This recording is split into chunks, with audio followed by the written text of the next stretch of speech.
지난 시간에는 성령님에 대해 현대 교회와 교인들이 인식에 극단적인 어떤 현상이 있다라고 말씀을 드렸습니다. 그러니까 성령님에 대해서 너무 인식 수준이 이하라는 그런 모습을 가지고 있는 반면에 또 일부 극단적인 형태를 취하는 쪽에서는 성령님에 대해서 너무 과도하게 해석하고 적용하려는 그런 경향성이 있다라고 말씀을 드렸습니다. 일부 교단, 교회에서는 성령님에 대해서 되게 한정적으로 구간시켜버리죠. 제가 신학교에서 배웠을 때에 어떤 교수들은 성령님의 역할에 대해서 이런 것밖에 안 한다라고 그렇게 단정 지어버렸습니다. 그게 뭐냐면은 성경을 읽을 때에 계시를 해주는 그런 일들. 그러니까 말씀을 읽을 때에 그 말씀을 깨닫게 해주는 것이 성령님이 하시는 거의 유일한 일이다라는 입장을 가지고 학생들을 가르치는 것을 봤습니다. 그러니까 그들에게 있어서 성령님은 그냥 말씀 읽을 때, 성경을 읽을 때에 그 감추어진 비밀들이 막 드러나는 그런 깨달음을 얻는 것, 그것을 위해서 도와주는 그 일을 하는 것으로 그렇게 한정시켜 버렸습니다. 대체적으로 말씀 중심적인 교단에서 이런 형태를 많이 취하고 있습니다. 장로교 쪽이 약간 이런 성질을 가지고 있죠. 장로교단에 속한 제 입장에서 어느 정도 이것을 변호하자면은 나름대로의 분명한 목적이 있습니다. 그게 뭐냐면 교회 질서를 위해서 그렇게 한 것이죠. 교회 질서. 일부 성령님에 대해서 지나치게 생각하거나 자신을 과대포장하려는 그런 사람들이 있습니다. 자기 자신은 성령님께 쓰임받는다, 영적인 사람이다, 하나님께 쓰임받는 하나님의 사람이다 라고 이야기는 하지만 막상 자세히 들다 보면 그 사람들은 성령님께 쓰임받는 성령님의 사람이라기보다는 그냥 은사주의자일 경우가 대부분입니다. 그러니까 이걸 잘 구분을 못하는 거죠.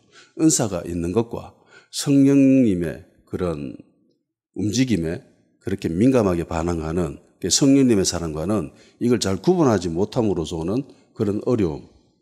이것들로 통해서 정말 많은 교회가 힘들었거든요. 문제를 일으키고 그 사람들이. 교회의 질서에 순종하지 않고 교회의 권위에 순종하지 않고 대들고 제가 예전에 소개해드렸던 그 한 집사님. 목사님 은사 없다고 그렇게 공격을 했거든. 그러니까 그 사람 입장에서는 우리 목사님 은사가 아무것도 없다. 그러니까 저 목사님은 성령님께 쓰임받는 성령님의 사람은 아니다. 영적인 존재가 아니다. 그렇게 해석을 해버린 거죠. 이런 사람들이 가지고 있는 그런 태도와 모습으로 통해서 교회가 너무나 많이 힘들어하고 무너지는 것들을 보게 됐습니다. 해서 아예 금지시켜버리자라는 한동안 그런 입장을 취하고 있었지요. 근데요, 성령님이 역사하실 때에 은사가 나올 수도 있고 나오지 않을 수도 있습니다. 엄청난 하나님의 역사심과 임재가 있음에도 불구하고 그 가운데에 그 어떤 영적인 은사가 없을 수도 있어요. 반면에 은사가 엄청나게 활발하게 일어난다 할지라도 그것이 반드시 하나님의 일이라는 보장을 할 수 없습니다. 사단도 광명한 천사로 가정에서 나타날 수 있다고 하죠. 마지막 때에 적 그리스도가 나타나가지고 많은 이적과 기적을 나타낸다고 했습니다. 많은 이적과 기적이 뭡니까? 은사 아닙니까? 적그리스도가 엄청나게 많은 은사를 보여주고 기적과 이적을 일으키고 심지어 죽은 자도 살려 일으키는 그런 일들을 한대요. 그래서 많은 사람들이 택함 받은 자도 미혹된다라고 했습니다. 그래서 은사는 그 기준이 절대로 될 수가 없습니다. 대표적인 인물이 세례 요한이죠. 세례 요한은 그 누구도 부정할 수 없는 하나님의 사람이었고 영적인 사람이었습니다. 심지어 반대편에 있는 모든 사람들도 다 인정하잖아요. 예수님에 대해서는 인정하지 않는 사람들이었는데도 불구하고 이 사람들은 세례 요한은 인정했습니다. 저 사람은 내가 인정해 주지. 하나님의 사람 맞아. 영적인 사람 맞아.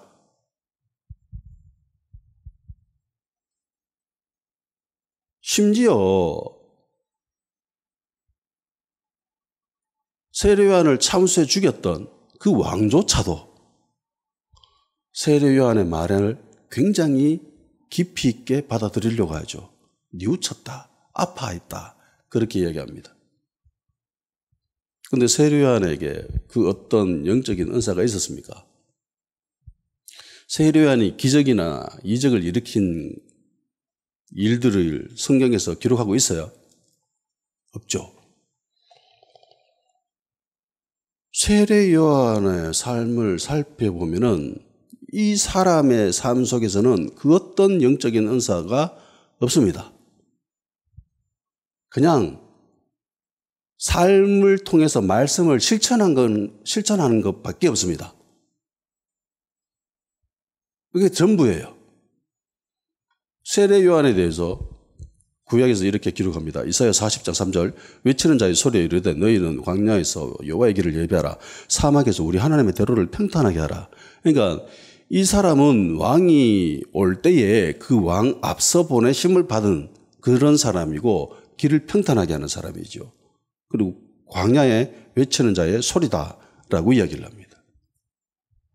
이 세례 요한에 대해서 마태복음 3장 1절 3절 그때에 세례 요한이 이르러 유다 광야에서 전파하여 말하되 회개하라 천국이 가까이 왔느니라 하였으니 저는 선지자 이사야를 통하여 말씀하신 자라. 일러시되 광야에 외치는 자의 소리가 있어 너희는 가로되 너희는 주의 길을 준비하라 그의 오실 길을 곧게 하라 하였느니라 라고 기록되어 있고요. 마가복음 1장 1절에서 5절 하나님의 아들 예수 그리스도의 복음의 시작이라. 선지자 이사야의 글에 보라 내가 내 사자를 내 앞에 보냈노니 그가 내 길을 준비하리라. 광야에 외치는 자의 소리가 있어 이르되 너희는 주의 길을 준비하라 그가 오실 길을 곧게 하라. 기록된 것 같이 세례 요한이 광야에 이르러 죄 사함을 받게 하는 회개 세례를 전파하니 온 유대 지방과 예루살렘 사람이 다 나아가 자기 죄를 잡아가고 요단강에서 그에게 세례를 받더라 라고 제일 먼저 기록하면서 세례 요한을 언급합니다. 복음의 시작이다라고 하면서 세례 요한을 이야기하죠. 누가복음 3장 3절에서 4절 요한이 요단강 부근 각 처에 와서 죄 사함을 받게 하는 회개의 세례를 전파하니 선지자 이사야의 책에 쓴 바 광야에서 외치는 자의 소리가 있어 이르되 너희는 주의 길을 준비하라 그의 오실 길을 곧게 하라 라고 기록되어 있습니다. 공간복음에서 모두 다 세례 요한에 대해서 그리고 그 사람의 특징에 대해서 기록하고 있습니다. 또 요한복음 1장 23절 이르되 나는 선지자 이사야의 말과 같이 주의 길을 곧게 하라고 광야에서 외치는 자의 소리로라 하니라. 이 세례 요한이 본인 스스로 이야기하는 거예요. 나는 어떤 존재다? 광야에 외치는 자의 소리다. 선지자 이사야에서 그렇게 기록해 놓은 게 있지. 그게 바로 나야. 라고 세례 요한은 자신에 대해서 이렇게 이야기하고 있죠. 그렇게 살았습니다. 평생을 그렇게 살았습니다. 그런데 그 어떤 사람도 이 세례 요한에 대해서 영적인 사람이 아니다라고 할 수 없죠. 모든 사람들이 다 인정했습니다. 심지어 목 베어 죽였음에도 불구하고 인정은 하죠. 저 사람은 내 인정해 준다. 내가 죽인다 할지라도 저 사람 인정이다. 사복음서 모두에서 세례 요한에 대해서 기록하고 있습니다. 이거 드문 일입니다.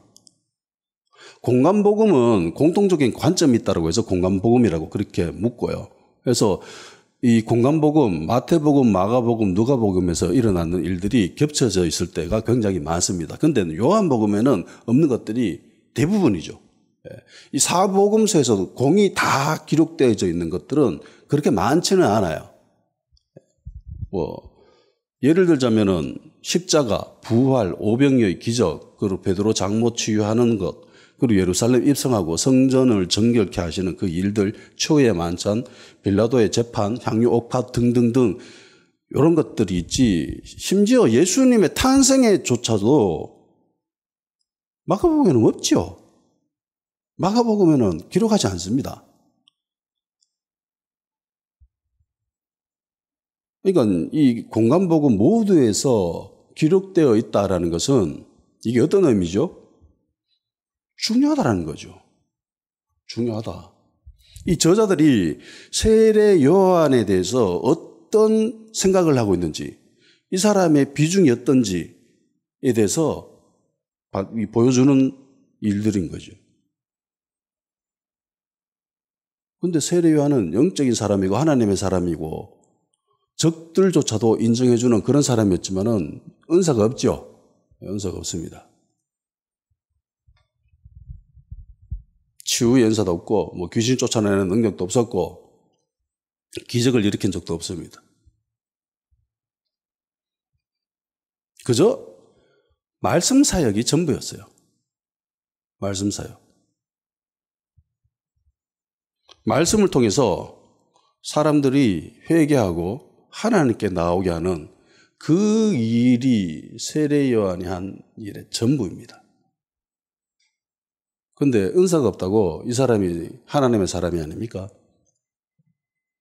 은사가 없다고 이 사람을 영적인 사람이 아니다라고 이야기할 수 있나요? 은사는요, 있으면 좋고 없어도 그만입니다.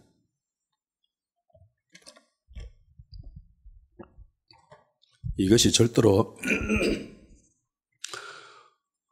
하나님의 사람 혹은 어떤 교회의 건강함을 측정하는 기준이 되어서는 절대로 안 됩니다. 역사적으로도 전 세계적으로 부흥을 일으키고 어마어마한 영향력을 끼쳤던 죄송합니다. 그런 사람들의 모습을 봐도 대부분은 말씀 사역을 한 사람들이지 은사가 그렇게 넘쳐나는 그런 사람들은 아니었습니다. 그 중에 일부는 아예 아무런 영적인 은사가 없었던 사람들도 있습니다. 그렇다고 그들이 성령님의 사람이 아니다, 영적인 사람이 아니다 라고 할 수 없죠. 성령님의 나타나심에 그분의 역사하심에 은사가 나올 수도 있고요, 나오지 않을 수도 있습니다. 그 있고 없고는 별로 중요한 게 아닙니다. 그럼 중요한 건 뭔가? 말씀이죠. 말씀입니다. 그런데 이 말씀의 선포와 말씀의 이루어짐, 이것이 가장 중요한 일일 것임에도 불구하고 이것을 지나치게 강조하다 보면 어떤 현상이 일어나냐면요, 치명적인 부작용이 일어납니다. 그러니까 한동안 성령님의 그 어떤 역사하심도 인정하지 않던 그런 암울한 시기가 있었습니다. 교회 안에. 방언 기도도 못하게 하고 예언, 이거 말도 안 되는 소리고, 모든 것들을, 영적인 것들, 은사들은 물론이거니와 다 차단시켜버렸던 그런 시절이 있었습니다. 이렇게 되면 교회가 어떻게 되느냐? 교회가 생명을 잃어가요. 교회가 질서는 잡혀 있습니다. 예, 교회가 질서는 잡혀 있는데 이상하게 교회의 생명력은 없어집니다. 역동성이 사라집니다. 말씀을 읽을 때에 그 말씀을 깨닫게 해주는 그런 일들만이다라고 성령님의 역할에 대해서 축소해버리면은요, 교회 안에서 기도 열심히 하고 많이 하고 하려면 당연히 이런 성령님의 역사하심이 나타납니다. 예. 이적, 비석, 기석 같은 이런 것들이 막 일어나요. 근데 그건 아니야 라고 하는 거죠. 성령님의 역할은 네가 말씀을 읽을 때 말씀을 깨닫게 해주는 그게 다야, 전부야. 나머지 것들은 다 귀신하는 것들이야, 마귀가 하는 것들이야 라고 공격을 내고 그렇게 해버리면은 교회는 생명력을 잃어갑니다. 질서는 갖추어져 있음에도 불구하고. 그래서 이들은 이런 시끄러운 것들을 싫어하죠. 문제가 일어나는 걸 싫어합니다. 문제 자체를 안 좋은 것으로 인식하죠. 근데 성령님이 역사하실 때는 우리가 미처 기대하지도 못하고 생각하지도 못한 그런 일들이 일어나요. 초대교회에 성령님이 임하셨을 때에 다락방에 그들의 모습을 보십시오. 자기들이 전혀 기대하지 않았던 모습들이죠. 심지어 어떤 사람들은 그들을 보고 술 취했다라고 이야기합니다. 아, 저 사람은 술 취했네. 술 취한 사람들의 모습을 보십시오. 예측할 수 있습니까? 예측 불가능이죠. 무슨 일을 벌어질지 잘 모르는 그걸 아주 긴박하고 스릴 있는 그런 환경이 되어져 버립니다. 갑자기 울다가 갑자기 웃다가 바닥에 뒹굴다가 뭐 그런 일들이 일어날 수 있다는 거예요. 근데 그런 것들을 이들은 용납을 못하죠.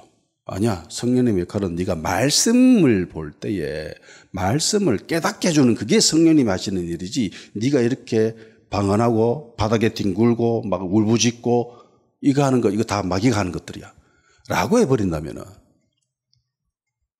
지난 시간에 말씀드렸던 성령을 소멸시켜버리는 일을 하게 된다는 겁니다.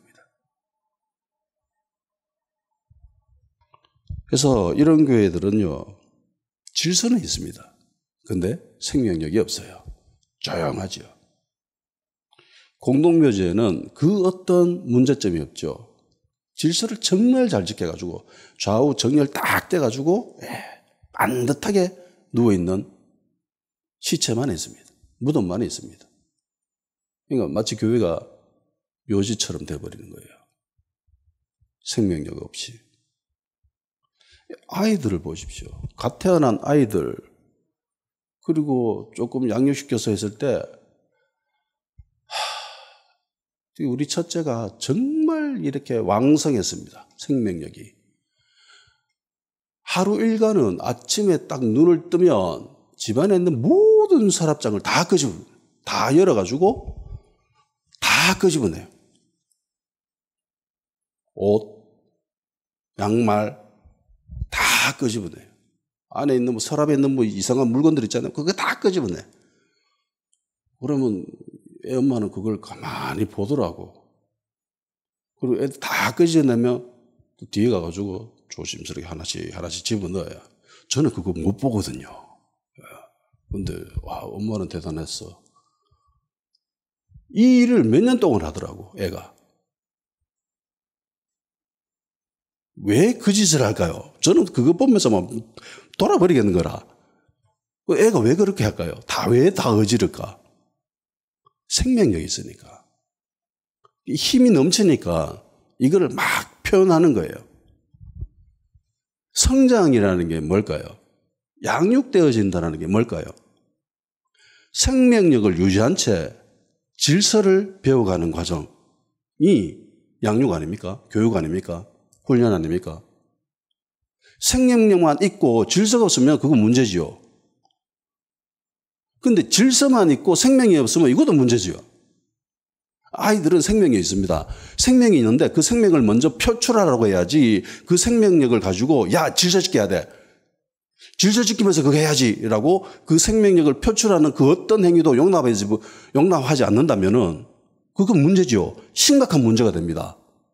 아이가 정서적으로 굉장히 힘들어지는 거예요. 이런 아이들이 크면은 무조건 문제가 생깁니다. 정서적으로도 심리적으로도. 마찬가지죠. 중생이 두 번 태어난다는 거잖아요. 한 번 더 태어났어. 그러면 생명력이 있을 거잖아요. 펄쩍펄쩍 뛸 거잖아. 그럼 어느 정도 내비둬야지요. 넓은 울타리를 쳐놓고 야, 이 안에서 마음껏 뛰어놀아. 문제 일어날까요? 안 일어날까요? 문제 일어납니다. 당연하죠. 애인데. 어른들이 그걸 가이드해 줘야지.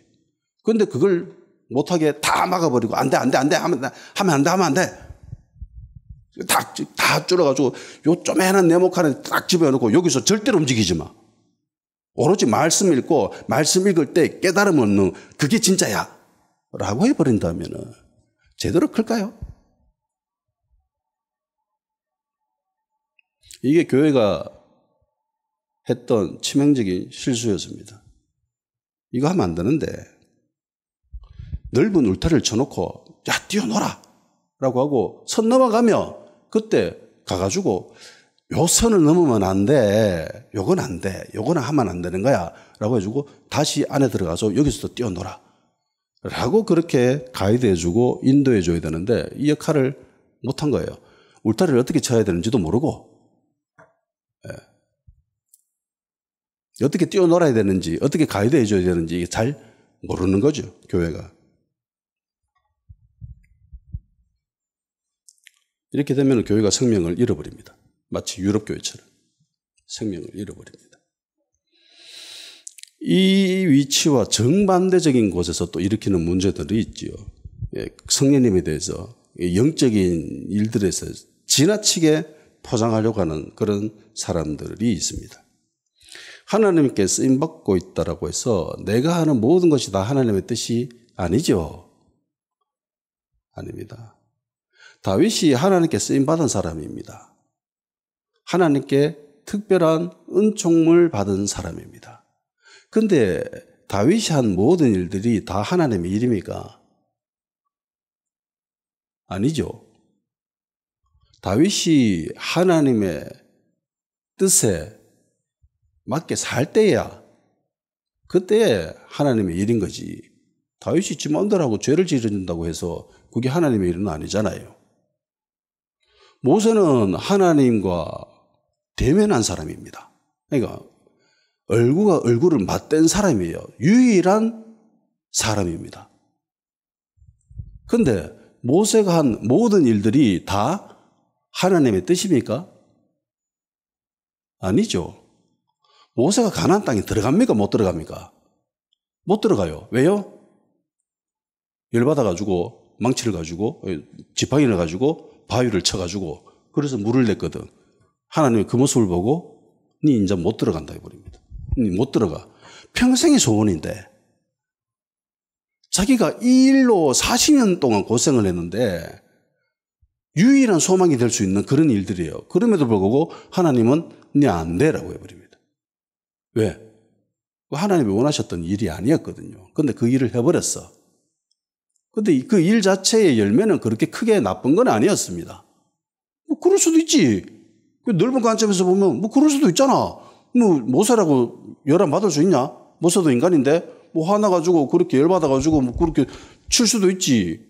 꼭 하나님이 말로 말씀으로만 물 나오라고 한다고 꼭 그것만 해도 하라는 법이 있어. 말로도 그렇게 하고 제스처도 그렇게 한번 탁 치면 뭐 제스처도 멋지고 폼도 살고. 근데 그 일은 하나님께 굉장히 안 좋은 모습이었습니다. 그 일 때문에 모세는 가나안 땅에 못 들어가지요. 가나안 땅 바라보면서 눈을 감습니다. 성경에 나오는 그 어떤 사람이라도 그 어떤 믿음이 좋은 탁월한 신앙의 인물이라 할지라도 그가 하는 모든 일들이 다 하나님의 뜻은 아니에요. 근데 일부, 극히 일부입니다. 극히 일부의 이런 말도 안 되는 소리를 하는 사람들이 있어요. 자기가 하나님께 쓰임받고 있다라고. 하나님이 자신을 통해서 어떤 현상, 일들이 일어났다고 자기가 하는 모든 말들과 행위가 옳다. 내가 하는 게 다 맞다. 라고 이야기하는 사람들이 있습니다. 굉장히 위험한 짓이에요.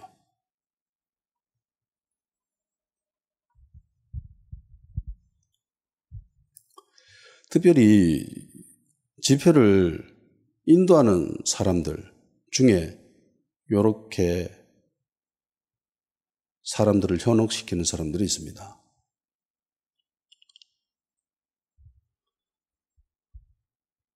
그런 집회에 특화되어 있는 사람들이 있습니다.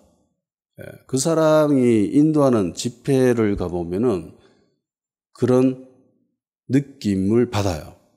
와, 하나님이 임재하셨다. 성령님이 역사하신다라는 느낌을 받게끔 집회를 인도하는 데 탁월한 능력을 가지고 있는 사람들이 있습니다. 유별나게 영적인 그런 느낌, 감각이 느껴지는 때가 있지요. 그런 사람들이 인도하는 집회에 가보면은 좀 특별하다라는 느낌을 받아요. 근데 여기 좀 잘 분별해야 될 필요성이 있습니다. 여기 진짜와 가짜들이 섞여 있거든요. 그런 영적인 집회에 꾸준히 참석하고 공부해 본 결과 깨닫게 되는 사실들이 있습니다. 조금만 세밀히 관찰해 보면요, 함정들이 있습니다. 사람은요, 자기 감정, 자기 느낌, 심리, 이걸 객관적으로 분별할 수가 없습니다. 내 지금 심리 상태가, 내 지금 감정이, 내 느낌이 지금 이렇다라는 것을 객관적으로 판단할 수 있는 사람들이 거의 없어요. 사람들은 자신의 심리와 감정의 그런 변화, 그런 것들을 냉철하고 아주 세밀하게 파악하고 구분해서 결정을 잘 못 짓습니다. 그러니까 이런 의미예요. 내가 느끼는 이런 어떤 심리적이고 감각적이고 감정적인 이 느낌과 성령님의 역사하심을 뚜렷하게 구분하지 못한다는 겁니다. 그건 그 사람의 느낌, 그건 그 사람의 감정, 그 사람이 처한 어떤 상태에 의해서 결정되어지고 느끼는 것일 수가 많다라는 겁니다. 성령님이 역사하심에도 불구하고 어떤 사람은 무감각할 수 있는 사람들이 있습니다. 아무런 심리적인 변화가 없을 수도 있습니다. 반면에 성령님이 역사하지 않음에도 불구하고 그 사람의 감정과 느낌과 심리는 최고조를 보일 수도 있죠. 그럴 수 있습니다. 특별히 좀 기도원이나 부흥 집회, 산기도 이런데 가서 보잖아요. 대부분 거기 모여 있는 구성원들은 나이가 한 40, 50, 60 이렇게 되어 있는 여자들이 대부분일 경우가 많습니다. 이런 분위기, 이런 구성원들이 모여 있는 곳에서 만일 내가 못된 마음을 먹고 이 사람들에게 나의 어떠함을 보여주기 위함, 그러니까 내가 어떤 특별한 영적인 존재라고 그 사람들에게 인식시키기 위해서 나는 얼마든지 할 수 있습니다. 마음만 먹으면, 못된 마음을 먹으면. 이 굉장히 쉬워요, 어떻게 보면.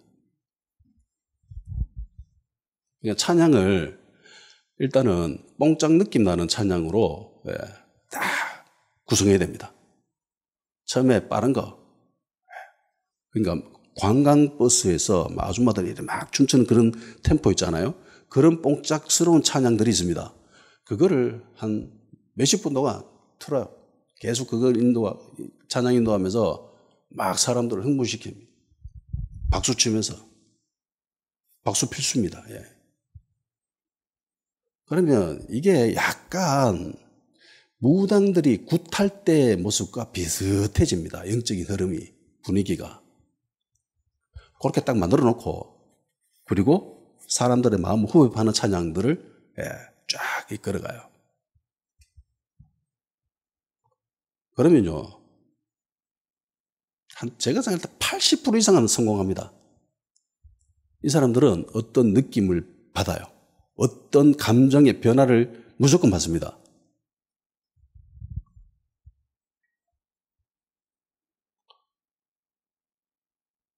저 충분히 그럴 수 있거든요. 일부러 하는 겁니다. 일부러 하는 거예요. 그렇게 하면 안 된다는 거 알기 때문에. 그렇게 하면 큰일 난다는 거 알기 때문에 일부러 안 해요. 이게 조장하는 영이거든. 굉장히 무서운 짓인데, 마귀의 일인데.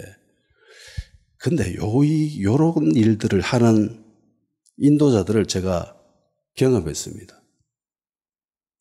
레파토리 거의 뻔합니다. 이 사람들 하는 짓이. 특별히 요렇게 하는 사람들의 주된 특징이 있는데 그게 뭐냐면은 메시지입니다. 메시지가 말씀과 상관이 없어요. 기록되어져 있는 성경 말씀과 그 사람이 전하는 메시지하고 연관성이 별로 없습니다. 대부분은 인간의 심리를 건드리는 그런 이야기들이 많아요.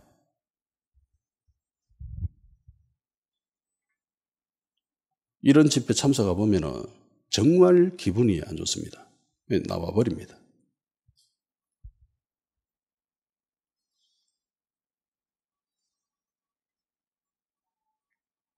근데 사람들은요, 희한하게 그런 사람들을 특별하다라고 인식합니다. 야, 저 목사님 영빨 있다, 능력 있다, 그렇게 이야기해요.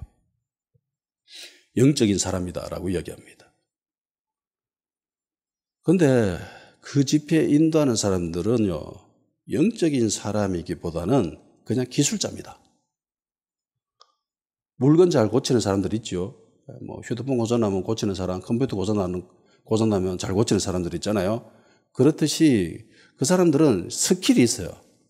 어떻게 하면 사람들을 그런 경지로 이끌어 갈 수 있는가에 대해서 고도로 예민하고 그런 기술이 있는 거예요. 그래서 그 기술을 그냥 펼치는 겁니다. 거기서.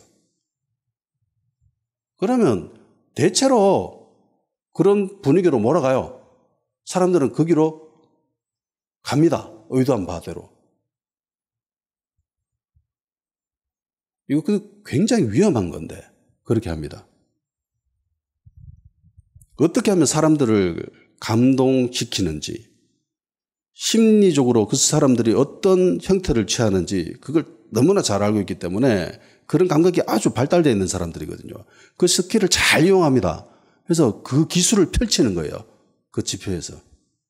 성경의 역사하고는 별 상관이 없습니다.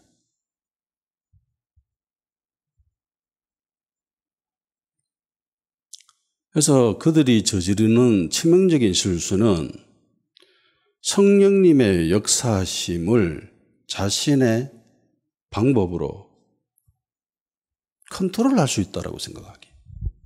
이게 가장 문제가 되는 거죠.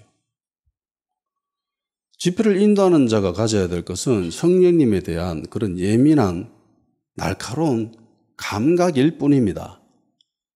성령님이 지금 나에게 어떤 말씀을 하고 계시는지, 내가 어떻게 해야 되는지에 대한 그런 예민한 감각만 필요하지 그 방법은 전혀 중요한 게 아닙니다. 사람들의 심리도 딱히 그렇게 중요한 건 아니에요.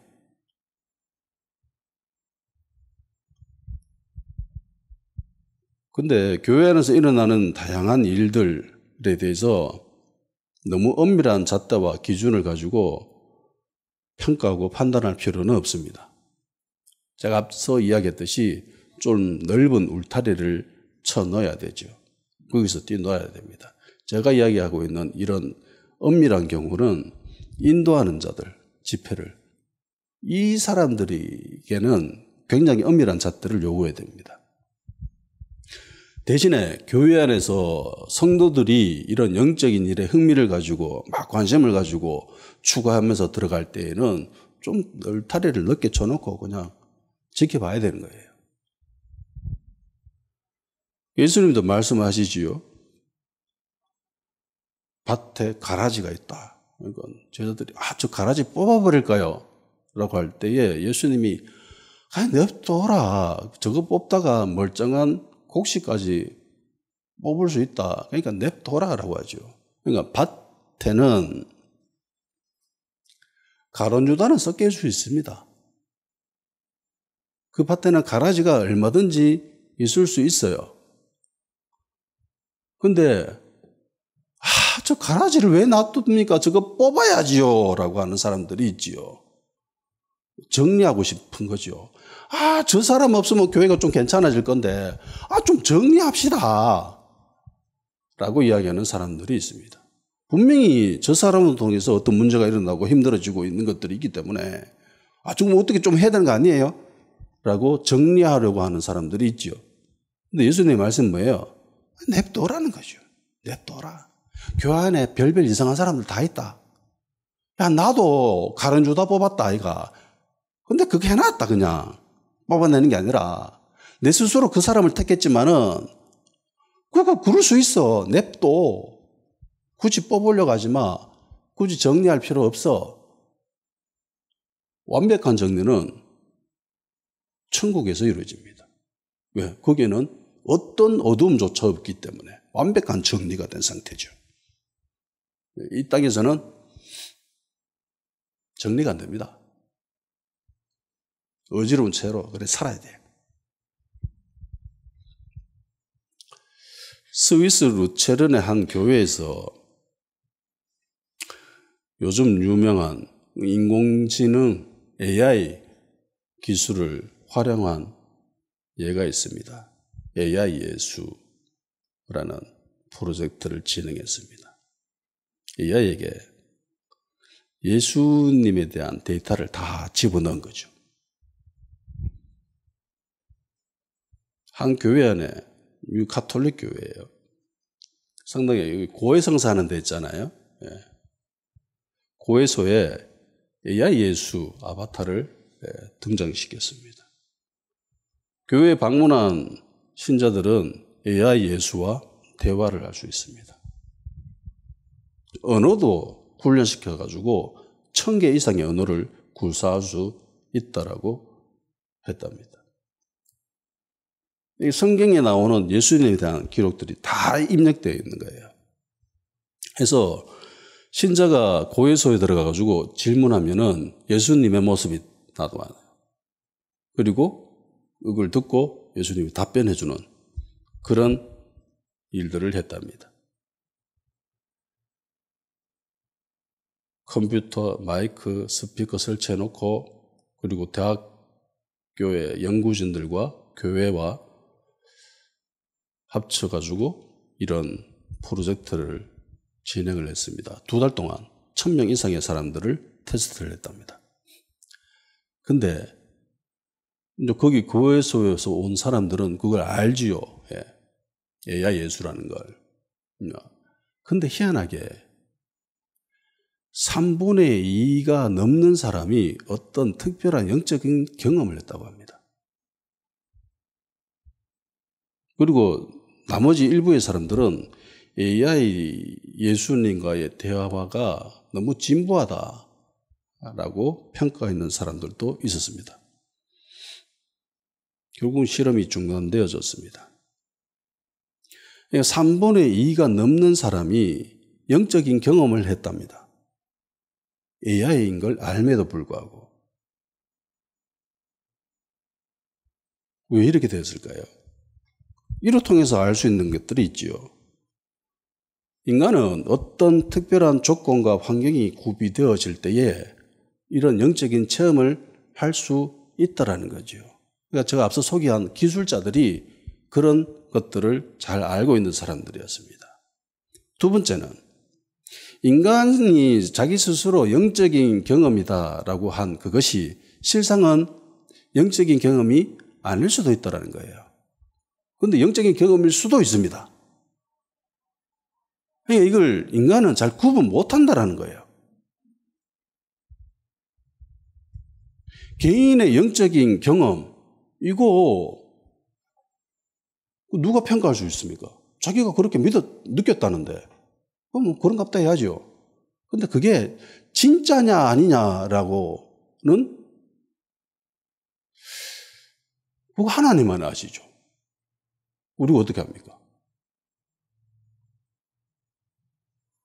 제가 아는 어떤 목사님은요, 2002년 월드컵 할 때 우리나라가 4강 들어가는 거 그걸 보고 회개하고 중간에 포기한 신학을 다시 시작해서 하나님의 부르심에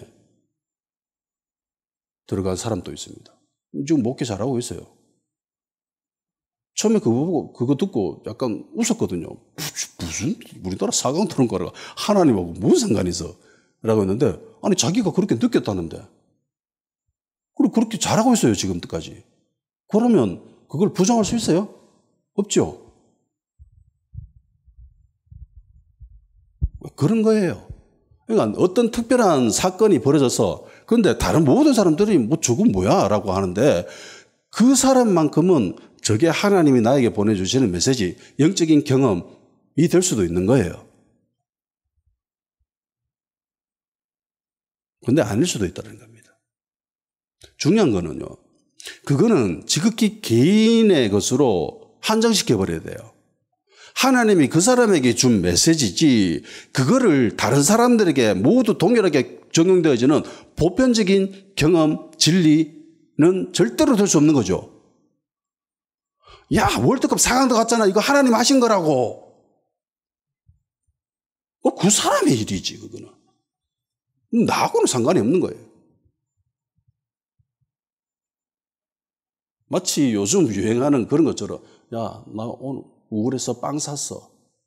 저는 여기에 전혀 이게 감각이 느껴지지가 않습니다. 우울한 거랑 빵이랑 무슨 상관인데? 우울한데 왜 빵 사는데? 약간 T죠. 예, 대문자 T입니다. 예. 상관이 없어요. 제 입장에서 보면. 월드컵 4강 들어가는 거랑 하나님이 일하심과 무슨 상관인데? 제 입장에서는 아무런 상관이 없어요. 그런데 그 사람 개인에게는 다른 거예요. 그러면 모든 사람들이 다 이건 하나님의 일하심이야. 성령님이 하시는 일이야. 라고 인정할 만한 것들은 뭐가 있느냐? 이건 말씀밖에 없습니다. 그런 보편적인 조건을 다 충족하고 모든 사람들에게 기준을 딱 제시할 수 있는 것은 말씀밖에 없습니다. 이게 요즘 보면은요, 자, 말씀을 보고 읽고 연구하고 공부하다 보면 보이는 길들이 있습니다. 말씀이 제시하는 길이 있어요. 방향성이 있습니다. 그런데 기도 열심히 하고 영적인 집회 많이 참석하고 그러다 보면은 거기에서 또 보여지는 길이 있습니다. 제시하고 있는 길들이 있어요. 요거 두 가지를 냉정하게 한번 보세요. 은밀한 잣대를 가지고 한번 따져보세요. 이 길이 같은지. 다릅니다. 분명히 달라요.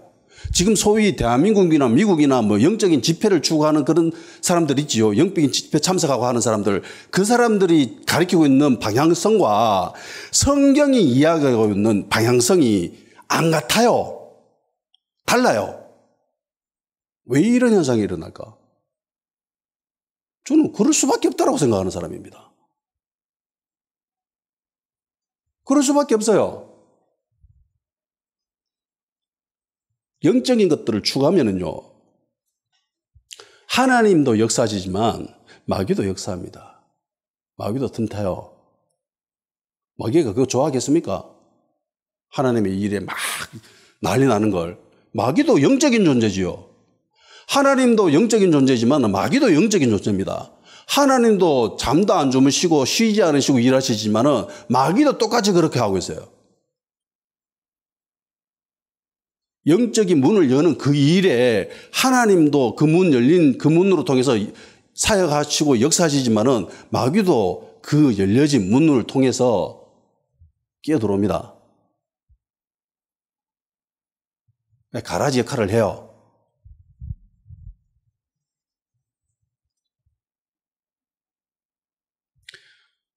그래서 구분할 수 있어야 됩니다. 그 길들이 달라요. 다른데 제가 예전에 그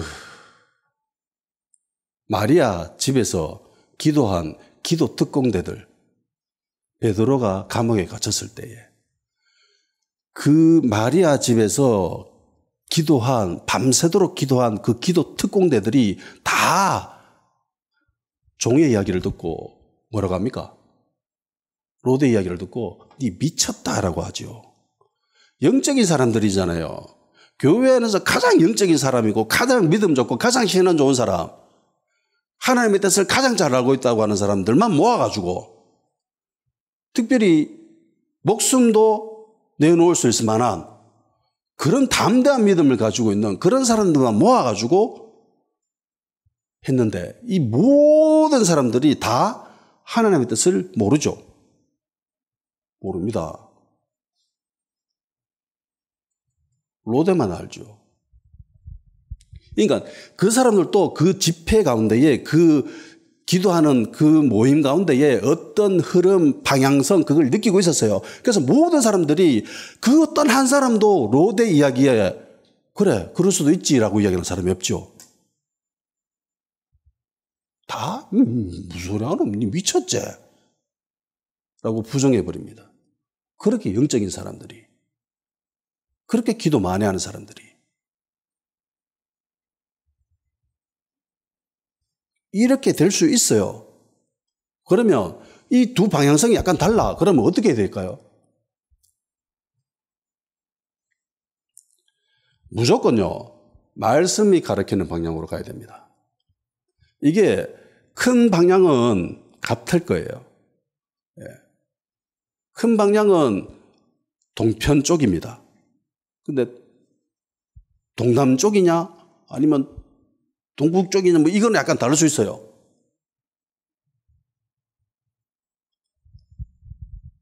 세밀한 방향은 다를 수 있습니다. 이 방향성을 말씀 쪽으로 고쳐야 됩니다. 돌려야 됩니다. 그 집회에서 나오는 메시지들을 보십시오. 예수님의 이야기보다는 정치 이야기가 더 많지 않습니까? 대부분 정치 이야기들이고 예수님의 이야기는 별로 없습니다. 복음에 대해서는 별로 없어요. 우리 삶에 대한 이야기는 별로 없습니다. 내가 회개해야 될 것들이 주된 메시지여야 되지, 저 사람들이 뜯어 고쳐야 돼, 저 사람들 때려 죽일 놈들이야 라고 하는 메시지는 마귀가 주는 메시지입니다. 주님 어떻게 그런 이야기를 하신 적이 있습니까? 내 스스로 나의 잘못을 회개하고 이게 복음이지요. 하나님께 나아가는 내 스스로. 근데 우리는 잘하고 있어. 우리는 무조건 맞아. 근데 전마들이 잘못된 거야. 전마들을 때려 죽여야 돼. 라고 하는 메시지를 어떻게 그걸 하나님이 하셨다라고 이야기할 수 있습니까? 즉 심히 잘못된 건데 그거 맞다고 다 그거 들어가가 좋다고 박수치고 환호하고 기도하고 그러고 있습니다. 답답해 미칠 노릇입니다.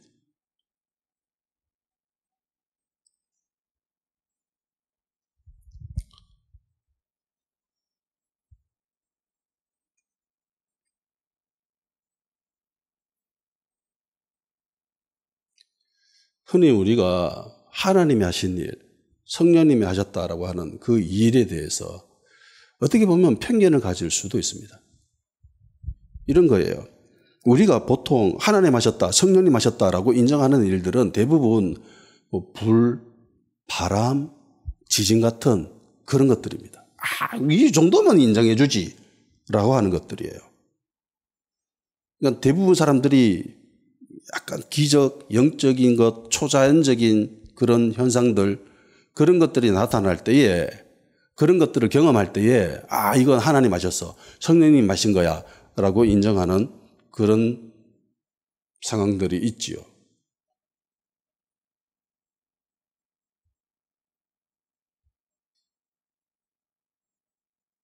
성령님이 역사하실 때는 대체로 이런 일들이 일어납니다. 그런데 그것이 분명히 하나님이 하신 일임에도 불구하고 그런 일들이 일어나지 않을 때도 있습니다. 분명히 성령님이 역사하심에도 불구하고 어떤 이적이나 기적이나 초자연적인 그런 현상이 나타나지 않을 때도 있습니다. 불도 없고 바람도 없고 떨림도 없고 아무것도 없어. 근데 지나가 보면 그거 하나님이 하셨네 라고 하는 것들이 있지요.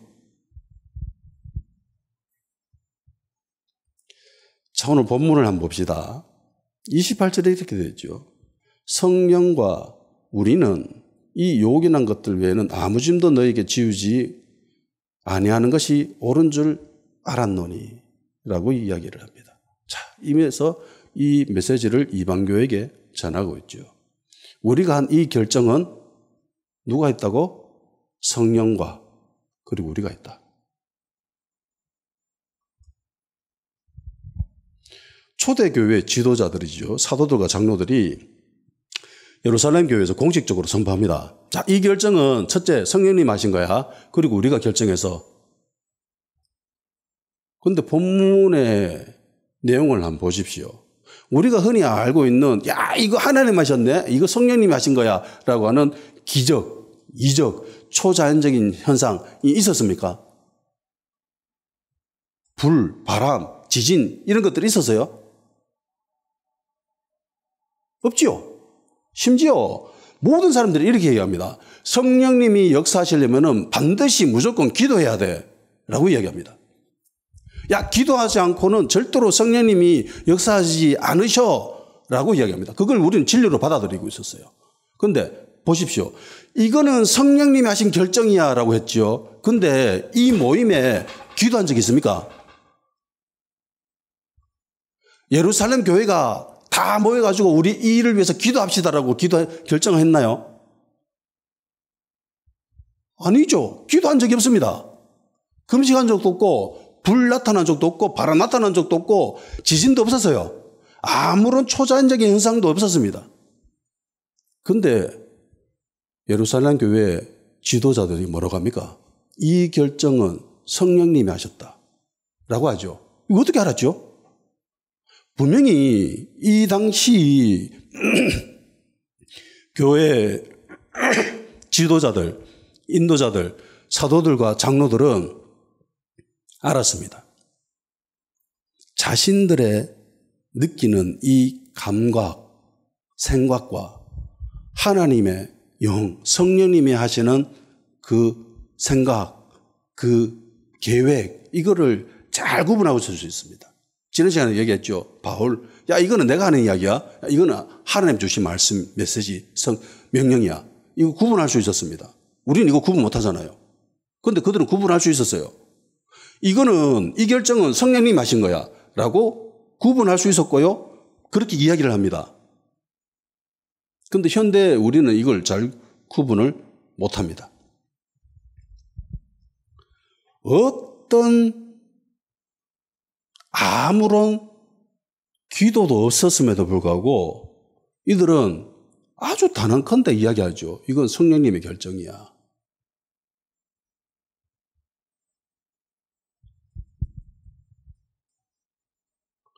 그러니까 성령님에 대한 존재에 대한 그 인식이 분명했던 사람들이 이건 성령님이 하신 결정이야 라고 이야기를 합니다.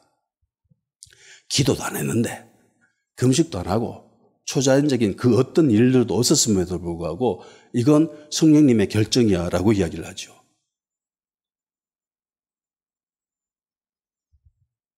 그래서 어떤 사람들은 그렇게 이해하는 사람들도 있어요. 교회의 공식적인 결정은 다 성령님이 하신 결정이다 라고 이야기하는 사람들이 있습니다. 맞을까요? 틀릴까요? 이 관점에서 보면 맞을 수도 있지요. 어떤 기도도 없고 그냥 교회 공식적인 결정이었기 때문에 토론하고 의논하면서 변론하는 과정 속에서 나타난 그 결정, 교회 지도자가 이거 우리 결정했어 라고 하니까 이걸 성령님 하셨다라고 이야기하잖아요. 그러면 교회의 공식적인 결정은 다 성령님이 하시는 결정이구나, 성령님의 일이구나 라고 생각할 수도 있겠지요. 그런데 그게 진짜일까? 아니죠. 중세 로만 카톨릭의 그 공식적인 결정들이 다 하나님의 일입니까? 아니죠. 다 지 개인 욕심에서 일어난 일들이고 그런 결정들이었습니다. 우리나라를 예를 들어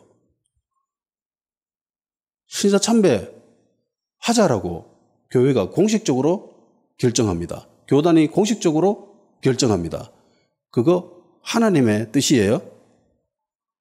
아니죠. 저거 살려고 하는 짓이었습니다. 지 목숨 하나 부지하기 위해서 타협한 거예요. 세상과 마귀와. 하나님의 일하고는 전혀 상관이 없습니다. 하나님의 뜻은 다 순교하는 거지요. 믿음 지키면서. 그게 진짜지요. 그러면 뭘까요? 정확한 답은 없어요. 앞서서도 이야기했다시피 성령님에 대한 그런 예민한 감각만 있어야 될 뿐입니다. 그리고 반드시 분명하게 우리에게 주어진 기준이 있지요.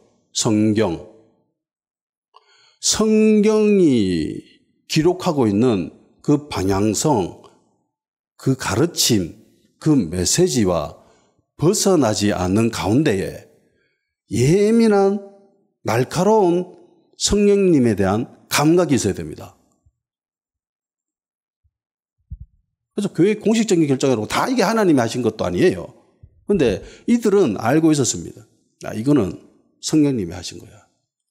성령님의 결정이야. 우리에게도 이런 감각이 있어야 된다고 봅니다. 그러니까 이 감각이 잘못 발현되어져 버리면은요, 그 마리아 집에서 기도한 기도 특공대처럼 그 하나님의 일을 대적할 수도 있게 됩니다. 이게 잘 알아야 돼요.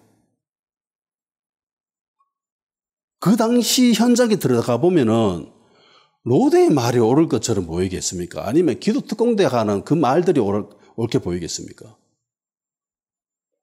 모든 사람들이 다 로데의 말이 틀렸다고 생각하지요. 야, 네 교회 집장이 뭘 알아? 이러면서.